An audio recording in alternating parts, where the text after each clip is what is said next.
இதையெல்லாம் செய்யறவனுக்கு பேர் தான் 420 ஃப்ராடு.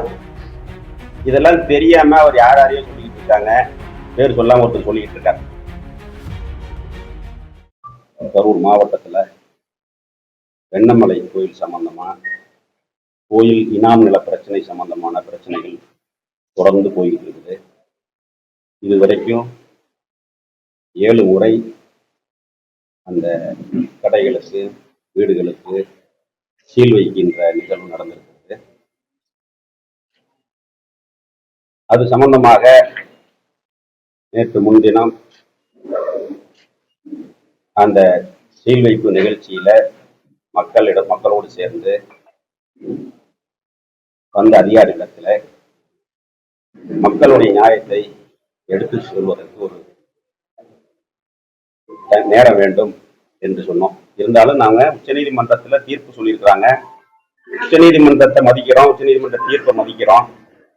இருந்தாலும் கிட்டத்தட்ட சுமார் 60 ஆண்டுகளாக அதுல குடியிருந்து வரக்கூடிய மக்கள், அதற்கு முன்னர் இருந்து கூட அதற்கு பின்னர் அது மனைப்பிரிவுகளாகி தன்னுடைய சொந்த உழைப்பால் சிறுக சிறுக சேர்த்து வைத்த பணத்தால் ஒரு ஆசையா சின்ன ஒரு வீடு வாங்கி கட்டி குடியிருக்கிறாங்க. ஏழை எளிய மக்கள் அவர்கள் பாதிக்கப்படக்கூடாது, அவர்களுக்கும் நியாயம் கிடைக்க வேண்டும் என்பதற்காக எங்கள் தரப்புல போய் அந்த அதிகாரிகிட்ட பேசணும். அவங்க சில கருத்துக்களை சொன்னாங்க. நேற்று கூட உயர்நீதிமன்றத்தில் இந்த வழக்கு வந்தது. மீண்டும் திங்கட்கிழமை வழக்கு வருவதாக நீதியரசு அவர்கள் சொல்லியிருக்கிறார்கள்.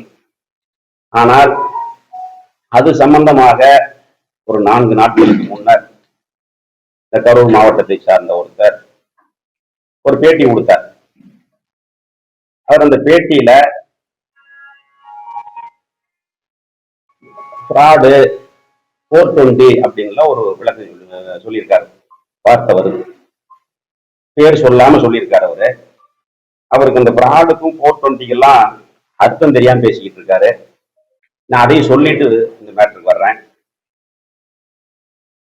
ஒருத்தன் ஆள் கடத்தி அவன் சொத்தை அபகரிக்கிறது, போலி மதுபானம் தயார் பண்ணி விற்கிறது, ஸ்பிரிட்டு கடத்துறது, வேலை வாங்கி தரமுட்டு பணம் வாங்கிட்டு ஏமாத்துறது, வாங்கினவங்கிட்ட பணம் கொடுக்காம ஏமாத்துறது, அதே போல 25,000 பேருக்கு சொந்த நிதியில 3 சென்ட் நிலமும் காங்கிரீட் வீடும் கட்டித்தரம்னு சொல்லி ஏமாத்தி ஓட்டு வாங்குறது,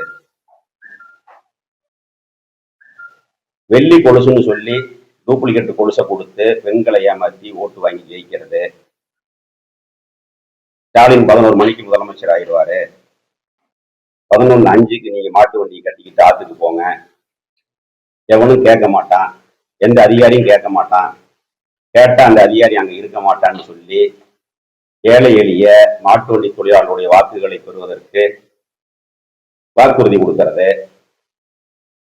பல வருடங்களாக 2012 ஆரம்பிச்ச பிரச்சனை, கோயில் நல பிரச்சனையில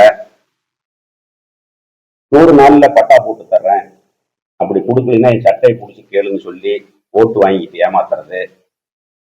இதையெல்லாம் செய்யறவனுக்கு பேர் தான் 420 ஃப்ராடு. இதெல்லாம் தெரியாம அவர் யாரையும் சொல்லிக்கிட்டு இருக்காங்க. பேர் சொல்லாம ஒருத்தர் சொல்லிக்கிட்டு இருக்காரு. செய்திகளை உடனுக்குடன் தெரிந்து கொள்ள கீழ்கண்ட கேபிள் மற்றும் டிடிஹெச் நெட்வொர்க்குகளில் எம்நாடு செய்தி தொலைக்காட்சியை காணுங்கள். பாதகம் செய்பவரை கண்டால் நாம் பயம் கொள்ளலாகாது பாப்பா. மோதி மிதித்து விடு பாப்பா, அவர் முகத்தில் உமிழ்ந்து விடு பாப்பா. அண்மை செய்திகளை உடனுக்குடன் தெரிந்து கொள்ள இணைந்திருங்கள் எம்நாடு தொலைக்காட்சியுடன்.